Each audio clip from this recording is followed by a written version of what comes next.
In this video, we're going to go through a worked example of a more difficult differential equations problem that you might see in your Calc AB or BC class. So without any further ado, let's jump in.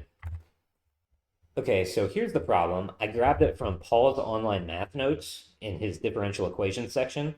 That's a really good resource for notes and practice problems, but especially practice problems whenever you're trying to learn calculus or differential equations. So I highly recommend it. But basically, with this specific example, it's a separable differential equation, which means it's fair game in a calculus AB or BC course. However, I would say it's a little bit trickier to solve than normal. So go ahead, pause the video, and give it a try and see what you get as an answer. Okay, so here's the answer. If you got this right and it felt easy, feel free to skip to some other video. Otherwise, we'll go through exactly how we solve this. Okay, so this is a differential equation, which means, and it's a separable differential equation. So the first thing I would do here is actually write the derivative in Leibniz notation rather than Newton notation. And basically that means dy dx instead of y prime. And the reason is so that in the next step, you can basically separate all the x's and y's, because remember, that's what we're going to try to do here. So that's good. And we still have this. So I'm just rewriting the problem right now. And then now, remember, we want to separate all the y's and the x's. I'll kind of do it in one foul swoop, but hopefully it makes sense that I would get 1 over y cubed dy equals basically x over the square root of 1 plus x squared dx. So there you go. And then once we got all the y's on one side, all the x's on the other, now we can integrate both sides. On this side, I would get negative 1 over 2y squared. Think of it like, basically just think of it as y to the negative third, and you're taking the anti-power rule, or the anti-derivative, so add 1 to the power, so negative 3 goes to negative 2 if we add 1, and then divide by the new power, negative 2. So that would give us what we have here, negative 1/2 times y to the negative 2, which is what I'm writing here. So that's good. And then on this side, this one, we can integrate this with basically u sub, where u is equal to 1 plus x squared. So if we actually go through and do that, I'll kind of do that in my head, but basically this would be square root of 1 plus x squared plus c. And again, if you want to confirm this, you can verify it. Basically take the derivative of this, it would be 1/2 times 1 plus x squared to the negative 1/2, and then times 2x with the derivative according to the chain rule of the inside. So the 2's would cancel out and we would get an x. So you can verify that, but I'll just kind of go through it a little faster. So that's good. And now, remember, our job here is basically to solve for y. So let's do that.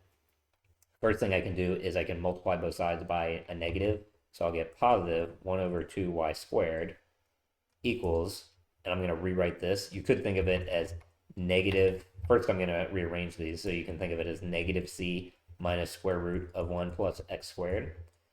But what is negative c? Again, c is an arbitrary constant. We don't know what it is anyway, so for all we know, it could be negative, so this whole thing could be positive. So I'm just going to leave it as positive because I think it'll look a little bit cleaner.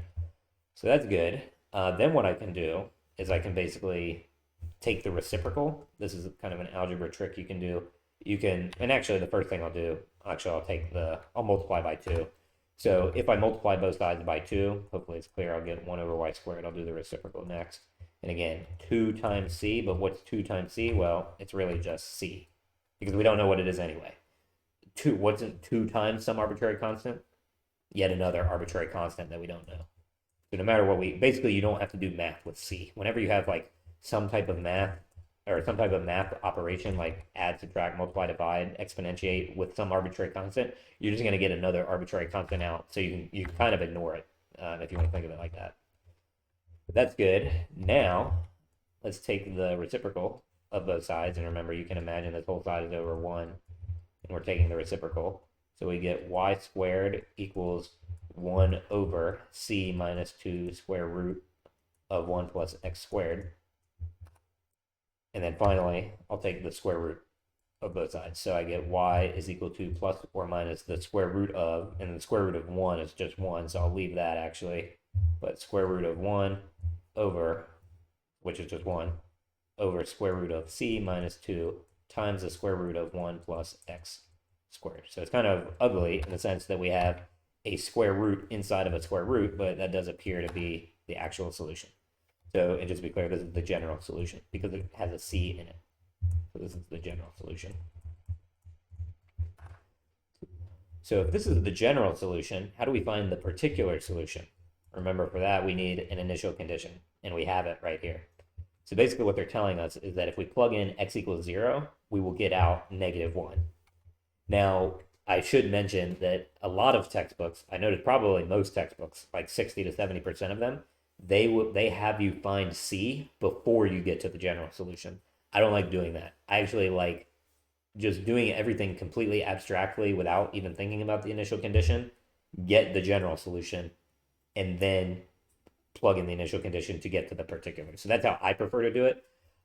If they're just asking you for the particular solution, it doesn't really matter if you get the general solution or not. But I like doing it better this way because, in my opinion, it reduces the amount of work. It actually reduces the amount of work you have to do slightly. That's why I like it. But it is a little bit more abstract. So that's kind of the trade-off.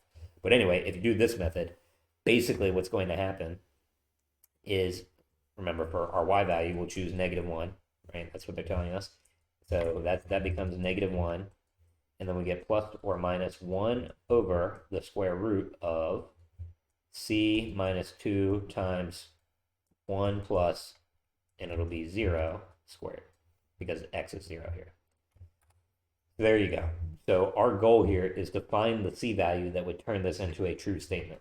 So let's do that. Let's simplify a little bit. So this will be -1. This is plus or minus 1 over the square root of c, so c minus 2 times square root of 1. Hopefully it makes sense that 1 plus 0 would be 1, square root of 1 is 1, so this can actually just simplify down to this.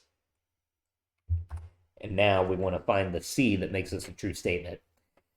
And there's actually a little bit more to it than that. For this problem in particular, hopefully you'll notice that regardless of what the c is, basically whatever we choose for c, first off, I should mention, just in terms of domain issues, we cannot choose a c value that's 2 or less, because that would give us a 0 in the denominator or a negative inside of a square root, which is not a real number, basically. So we're supposed to pretend like that doesn't exist, at least if the domain has to be real numbers. So right off the bat, there's a pretty big restriction on the c values that we can choose. But assuming we choose positive values of c, like 3, 4, 5, 6, whatever, no matter what we choose there, that has no effect on the sign of the final answer. So if we know that the y value has to be negative, basically what that means is that, remember, we got the plus or minus when we took the square root of both sides, right? Whenever you take the square root of something, technically you should have plus or minus because both of them are possibilities. Basically, I guess what I'm getting at is the initial condition here being -1, that just told us that the positive case can't be right. So in other words, we have to choose the negative case. And at the same time, it told us what c has to be. So what would c have to be to make this a true statement? Well, the numerator is -1. We want it to equal -1, so it doesn't make sense that the denominator would have to be +1 in order for that to happen. So what would that be? And again, so hopefully it makes sense logically that c is 3 here. You could also simplify it like this. Like if you figure it out, you could say -1 times square root of c minus 2 equals -1, multiply both sides by -1, so I get square root of c minus 2 equals basically +1.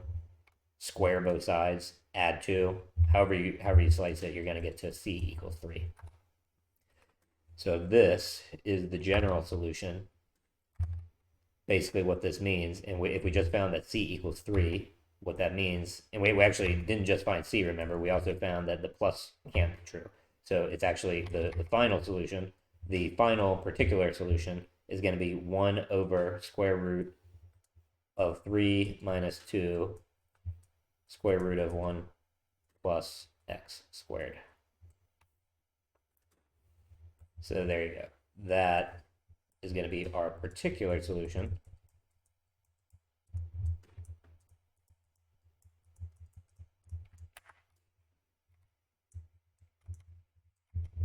In this case. So there you go. Hopefully that makes sense. That's how you can solve a more difficult separable differential equation that you might see in your A, B, or B C class.